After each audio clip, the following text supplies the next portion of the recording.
Tak ahoj, vítajte na kanáli For Work and Fun.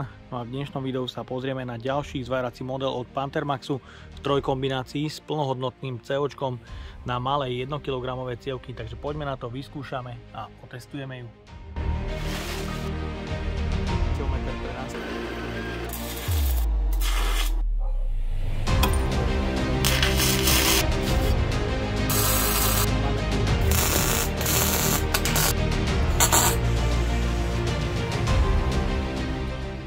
V predchádzajúcich recenziách sme sa pozreli na niekoľko modelov zváračiek od Pantermaxu, ktoré nájdete hore v karte.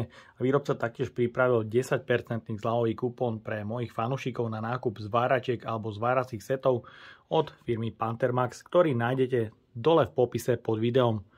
No a dnes sa pozrieme na základný model malej synergickej zváračky, ktorá zvára v režime MIG a taktiež obalenou elektródou do 140 A v cene okolo 200 €. Jej modelové označenie MIG 210 Falco. Zváračka je určená pre malé 1 kg cievky s označením D100. Sú to štandardy, v ktorých dostanete rôzny spotrebný materiál, či už pre zváranie ocele, hliníku alebo trubičkového drôtu. Ja som do recenzie dostal drôt 0,8 pre zváranie ocele. Takže tento spotrebný materiál je bežne dostupný, je to štandard a používa sa aj v horákoch Spoolgun. Najpoužívanejšie sú 5 kg cievky s označením D200 a samozrejme sa vyrábajú aj 15 kg cievky s označením D300.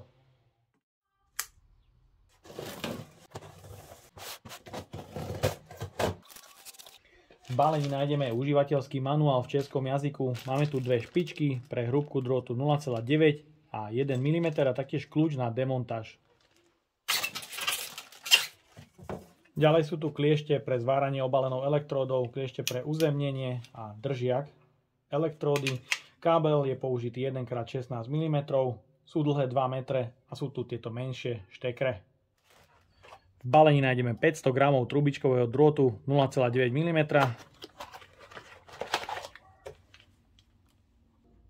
No a je tu samotná zváračka. Svojimi rozmermi pripomína skôr zváračku pre obalenú elektródu. Je tu 34 cm na hĺbku, 26-27 cm na výšku a zhruba 15 cm na šírku. Je tu madlo pre jednoduchší transport a zváračka je ochránená po celom obvode proti náhodnému poškodeniu pri preprave. Sieťový kábel je dlhý 2 metre, 3x2 mm. Výrobca na štítku o zaťažení uvádza v MIGu 90 A na 100% zaťažení a rovnako je na tom obalená elektróda. Vzadu nájdeme vstup plynu CO2, vypínač zapnutia, vypnutia, ventilátor s aktívnym chladením a možnosť uzemnenia. Vpredu nájdeme kábel pre zmenu polarity, ak sa zvára trubičkovým drôtom, šteker pre uzemnenie, šteker pre držiak obalenej elektródy, prieduch odvetrania, 2 potenciometre pre ovládanie zváračky a taktiež je tu jeden mikrospínač pre zmenu režimov. Horák je z čelnej strany integrovaný napevno a nie je vystúžený, takže je tu dosť veľké riziko poškodenia alebo nejakého zalamovania drôtu pri vedení cez horák. Je tu horák, ktorý je dlhý 2 metre a môžete vidieť, je to ten základný, najjednoduchší horák, aký existuje. Je tu ale štandardné príslušenstvo ako hubica a špičky pre zváranie sú bežne dostupné. Pod krytom nájdeme veľmi jednoduchý plastový podávač pre cievku D100. Určite odporúčam nehať odopnutý prítlak na vodiace koliesko, pretože je to kompletne vyrobené z plastu a určite, ak nebude namáhaný zbytočne, tak môže niečo vydržať. Máme tu ložisko, ktoré je pevné a taktiež jednoduchý systém na odoberanie vodiaceho kolieska. Vodiace koliesko máme pre drôt 0,9 a 0,8 mm.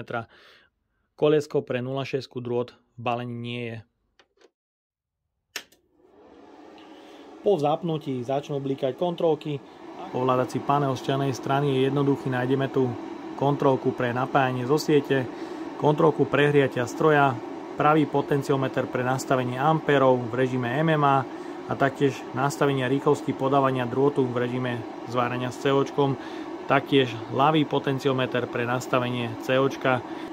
Mikrospínač, s ktorým si nastavíme režim zvárania, obalená elektróda, kde máme Hot Start alebo Arc Force, COčko s 0,8 drôtom, mixovaný plyn s 0,8, trubičkový drôt a režim lifting. Takže je to zváračka 3 v 1 a má aj synergiu.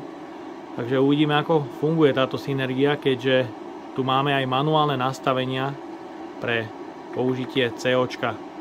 Ak sa zváračka vypne, má dobeh chladenie 5 až 7 sekúnd.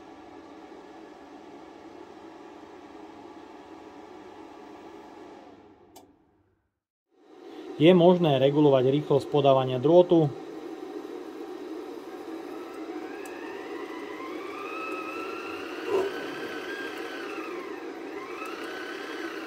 Regulácia je krásne plynulá. Pre odskúšanie multifunkčnej zváračky som si pripravil rôzny spotrebný materiál a rôzny materiál pre zváranie. Začíname zvárať metódou obalenou elektródou od priemeru 2 mm do 4 mm a taktiež vyskúšame zvárať nehrdzavejúcu oceľ. Keďže na zváračke nie je žiadny displej a taktiež nie je ciachovaný potenciometer pre nastavenie amperov, odhadujem nastavenie na 50 amperov.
Na začiatku zvaru je vidieť jemné zaporovanie, ale ďalej je zvar už celkom stabilný.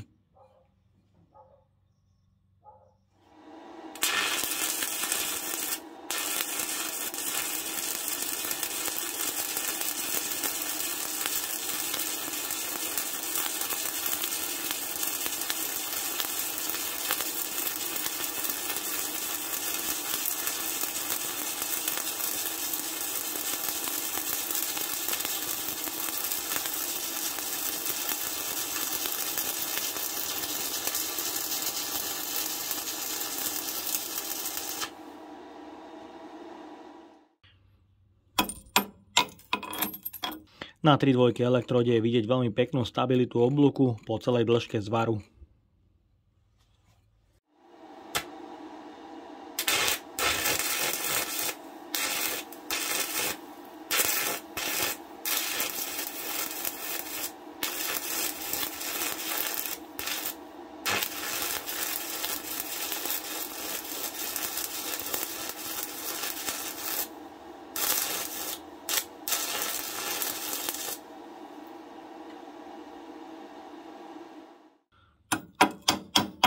Elektróda o priemere 4 mm sa dokázala zapáliť, ale nedokázala držať oblúk stabilne.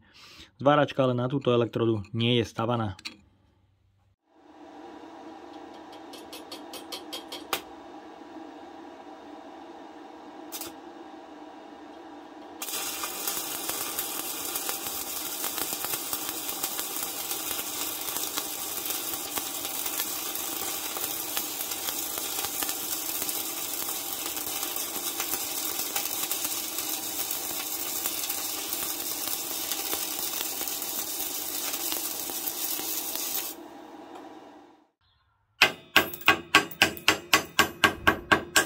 Oblúk na nerezovej elektróde držal stabilne.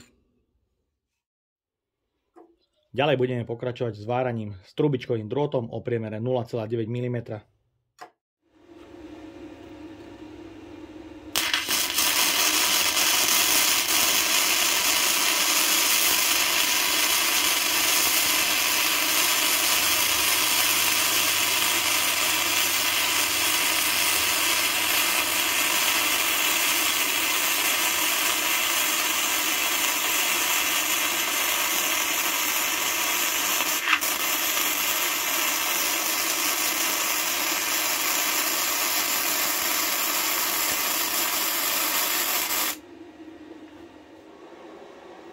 Takže zvar na fluxkorovom drôte.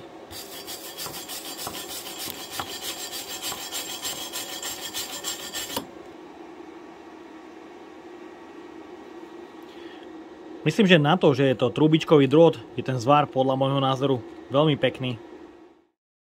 Ďalej pokračujeme s váraním s CO2 a hrúbkou drôtu 0,8 mm. Teraz odskúšame spraviť 3 tupé zvary na rovnakom nastavení rýchlosti podávania drôtu. Taktiež nastavíme maximum na napätí, ďalej dáme nejakú strednú hodnotu a minimálnu hodnotu.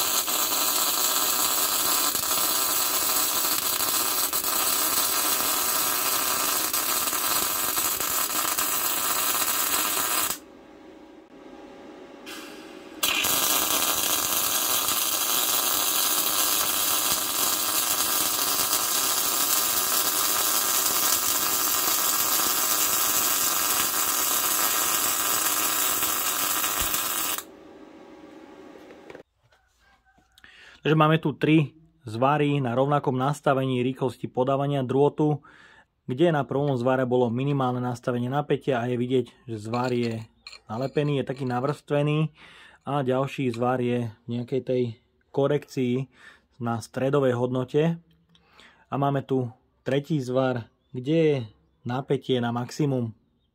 Takže je tam vidieť nejaký ten rozdiel a pri treťom zvare už je vidieť aj nejaký ten roztrek. Ale myslím, že je to celkom pekné. Budeme spájať tenký plech o hrúbke 1 mm.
Že opakované bodovanie zváračky ide celkom pekne, je tam mierny krátky predfúk pred zváraním, ale je na každom zvare vidieť malý kráter, ale prievar na druhú stranu je dostatočný. Ďalej pokračujeme kútovým zvarom na hrúbke materiálu 2 mm.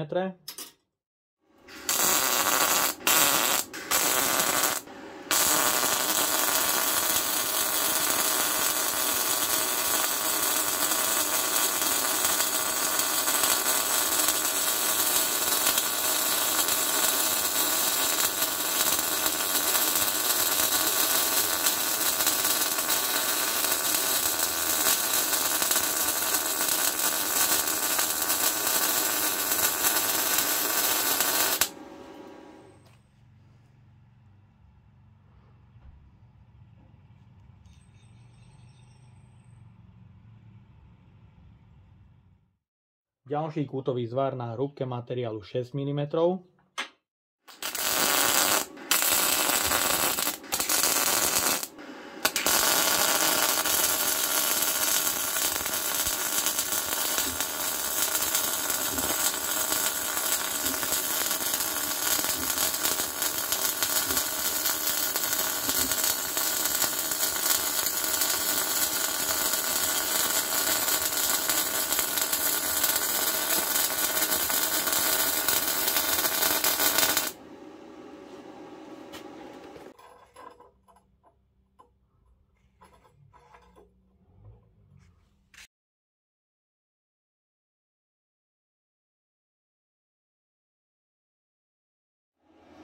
No a teraz odskúšame zmerať odber zo siete pri polovičnom zaťažení v COčku a taktiež pri maximálnom zaťažení v COčku.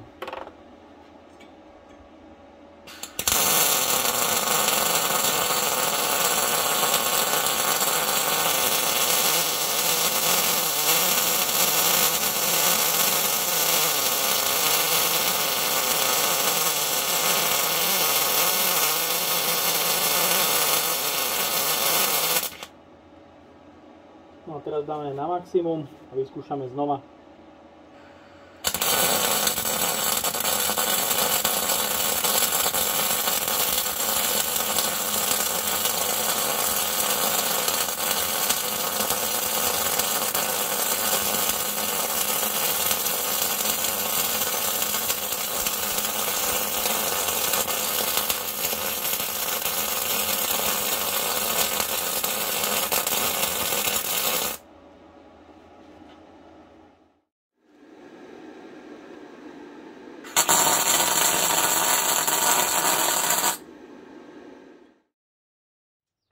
No a taktiež odskúšame režim lifting na nehrdzavajúcej oceli o hrúbke 3 mm.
No a taktiež vyskúšame spojiť dva tenké plechy o hrúbke 2 mm.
Tak a máme tu záver. Odskúšal som trojkombináciu v každom režime zvárania a taktiež som odskúšal trubičkový drôt, ktorý bol v balení, na ktorom sa mi podarilo spraviť veľmi pekný tupý zvar. Taktiež som odskúšal režim lifting, kde sa mi podarilo spraviť celkom pekný zvar na nehrdzavujúcej oceli. A taktiež režim s obalenou elektrodou ide zváračke veľmi pekne. S plynom CO2 zvára taktiež celkom pekne, určite je vhodná na hrúbku materiálu do 4 mm, ale musím tú zváračku trošku aj skritizovať, pretože je tu osadený horák, ktorý je osadený napevno. Určite by som privítal štandardnú eurozásuvku, pretože ten horák je krátky a určite by sa zišiel minimálne 3-4 metrový horák pri COčke. Taktiež je tu nedoladené nastavenie zváračky, pretože tu máme veľmi stroho označený potenciometer pre nastavenie ampérov a rýchlosť podávania drôtu. Privítal by som aspoň malinký LCD displej alebo aspoň ociachovaný potenciometer. Pretože takto neviem, akými amperami vôbec zváram a ako je nastavená zváračka, aby som si to mohol zapamätať alebo niekde zapísať alebo nejak označiť. Takto je to trošku nedotiahnuté a keďže je tu synergický režim, ktorý výrobca uvádza, myslím si, že to vôbec nie je synergický režim a je to skôr veľmi pekne vyladený manuál. No a ja dúfam, že sa vám dnešné video páčilo. Ak by ste ma aj vy chceli podporiť finančným príspevkom, dole do popisu vkladám link na PayPal Donate. No a odo mňa je to na dnes všetko. A ak sa vám toto video páčilo, dajte like, potvrďte odber a zvonček, aby vám už neušlo ďalšie video. Ahoj.